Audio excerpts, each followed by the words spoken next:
നമസ്കാരം, tech news in മലയാളത്തിലോട്ട് ഏവർക്കും സ്വാഗതം.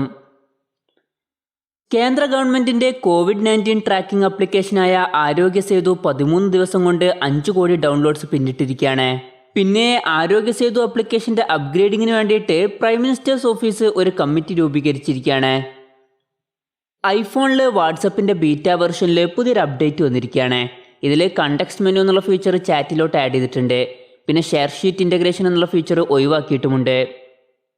യൂട്യൂബിൽ ഇനി മുതൽ UPI പേയ്മെൻറ്റ് സപ്പോർട്ട് ചെയ്യുന്നതായിരിക്കും. അപ്പോൾ ഇനി മുതൽ സൂപ്പർ ചാറ്റ് ചെയ്യാനും അതുപോലെ തന്നെ മെമ്പർഷിപ്പ് എടുക്കാനൊക്കെ ട്രാൻസാക്ഷൻ നമുക്ക് വളരെ ഈസി ആയിട്ട് ചെയ്യാം. ഫേസ്ബുക്ക് ആപ്പിൾ വാച്ചിന് വേണ്ടിയിട്ട് പുതിയൊരു എക്സ്പെരിമെൻ്റൽ ആപ്പ് ലോഞ്ച് ചെയ്തിരിക്കുകയാണ്. KIT keep in touch. ഈ ഒരു ആപ്പ് ആപ്പ് സ്റ്റോർ വഴി ഫ്രീ ആയിട്ട് ഡൗൺലോഡ് ചെയ്യാവുന്നതാണ്. ഇത് മെസ്സഞ്ചർ പോലെ തന്നെയാണ്, പക്ഷെ കുറച്ച് പേര് മാത്രമേ ഉണ്ടാവുള്ളൂ. പബ്ജിയിൽ പുതിയൊരു അപ്ഡേറ്റ് വന്നിരിക്കുകയാണ്. ഇന്ന് മുതൽ ആർട്ടിക് മോഡ് എന്നുള്ള ഒരു മോഡും കൂടി ലഭിക്കും. വീക്കെൻഡ് മാപ്പിലായിരിക്കും ഈ ഒരു മോഡ് നമുക്ക് ലഭിക്കുക. ഈ ഒരു അപ്ഡേറ്റ് നമുക്ക് ആൻഡ്രോയിഡിലും അതുപോലെ iOSലും ലഭിക്കുന്നുണ്ട്. മക്ഡൊണാൾഡ്സ് ഏപ്രിൽ 15-ന് പുതിയൊരു 5G ഡിവൈസ് ലോഞ്ച് ചെയ്യുമെന്ന് പറഞ്ഞിരുന്നു. എന്നാൽ ഇങ്ങനെ ഒരു ഡിവൈസ് ഇപ്പോൾ ലോഞ്ച് ചെയ്തിട്ടില്ല. മാർക്കറ്റിംഗ് ക്യാമ്പയിൻ്റെ ഭാഗമായിട്ടാണ് അവരിങ്ങനെ പറഞ്ഞത്. അവർ ലോഞ്ച് ചെയ്തിരിക്കുന്നത് ഒരു ഫ്രൈഡ് ചിക്കൻ ഡിഷാണ്. ഇനി വരാനിരിക്കുന്ന MIui 12 എന്നുള്ള സോഫ്റ്റ്വെയറിൻ്റെ സെറ്റിംഗ്സ് ആപ്പ് ലീക്കായിരിക്കുകയാണ്. ഇതിൽ കുറേ ചേഞ്ചസ് വരുത്തിയിട്ടുണ്ടെന്നാണ് പറയപ്പെടുന്നത്. മോട്ടറോള എഡ്ജ് എന്നുള്ള ഫോൺ ഗീക്bench സൈറ്റിൽ ലിസ്റ്റ് ചെയ്തിരിക്കുകയാണ്. സിംഗിൾ കോറിൽ 505 പോയിൻറ്റും മൾട്ടി കോറിൽ 1410 പോയിൻറ്റുമാണ് ഈ ഫോണിന് ലഭിച്ചിരിക്കുന്നത്. ഏപ്രിൽ 22-നാണ് ഈ ഫോൺ ലോഞ്ച് ചെയ്യുന്നത്. ഈ ഫോണിൻ്റെ കൂടെ മോട്ടറോള എഡ്ജ് പ്ലസ് എന്നുള്ള ഫോൺ ലോഞ്ച് ചെയ്യുന്നതായിരിക്കും. സാംസങ്ങിൻ്റെ സാംസങ് ടാബ് S6 ലൈറ്റ് എന്നുള്ള ടാബ് ഇന്തോനേഷ്യയിൽ ലോഞ്ച് ചെയ്തിരിക്കുകയാണ്. 10.4 ഇഞ്ചിൻ്റെ സ്ക്രീൻ സൈസുമായിട്ടാണ് ഈ ടാബ് വരുന്നത്. ഈ ടാബിൽ നമുക്ക് S Pen ലഭിക്കുന്നുണ്ട്. 7040 mAh ബാറ്ററിയുമായിട്ടാണ് ഈ ടാബ് വരുന്നത്. ഈ ടാബിൻ്റെ വില ഇപ്പോൾ അനൗൺസ് ചെയ്തിട്ടില്ല. Redmi airdots true wireless earphone എന്നുള്ള പുതിയൊരു ഇയർഫോൺ ചൈനയിൽ ലോഞ്ച് ചെയ്തിരിക്കുകയാണ്. ഈ ഒരു ഇയർഫോണിൽ നമുക്ക് ഏകദേശം 12 മണിക്കൂറിൻ്റെ ബാറ്ററി ലൈഫ് കിട്ടും. ഈ ഇയർഫോണിൻ്റെ വില വരുന്നത് ഏകദേശം 1100 രൂപ മാത്രമാണ്. കൊറോണ വൈറസ് കാരണം മോട്ടറോളയുടെ മടക്കാൻ പറ്റിയിട്ടുള്ള ഫോണായ മotorola razr 2020-ൻ്റെ സെയിൽ മാറ്റിയിരിക്കുകയാണ്. ഇനി മെയ് 6-നായിരിക്കും ഈ ഫോണിൻ്റെ സെയിൽ നടക്കുക. ഈ ഫോണിൻ്റെ വില വരുന്നത് ഏകദേശം 1,25,000 രൂപയാണ്. Realme TV ബ്ലൂടൂത്ത് SIG സൈറ്റിൽ ലിസ്റ്റ് ചെയ്തിരിക്കുകയാണ്.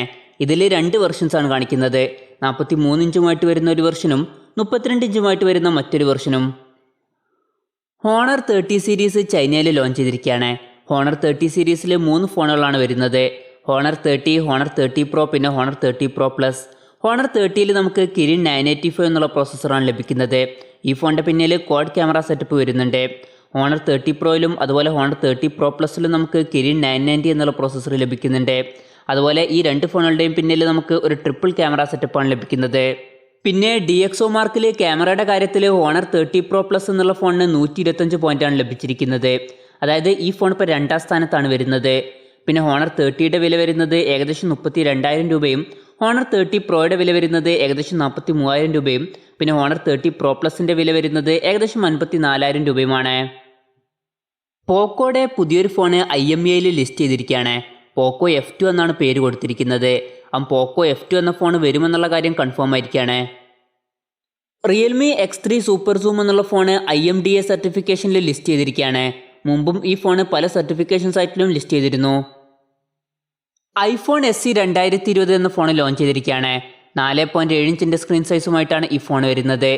A13 ബയോണിക് ചിപ്പാണ് ഈ ഫോണിൽ ഉപയോഗിച്ചിരിക്കുന്നത്. ഫോണിൻ്റെ പിന്നിൽ 12 മെഗാപിക്സലിൻ്റെ ക്യാമറയും ഫ്രണ്ടിൽ 7 മെഗാപിക്സലിൻ്റെ ക്യാമറയുമാണ് നമുക്ക് ലഭിക്കുന്നത്.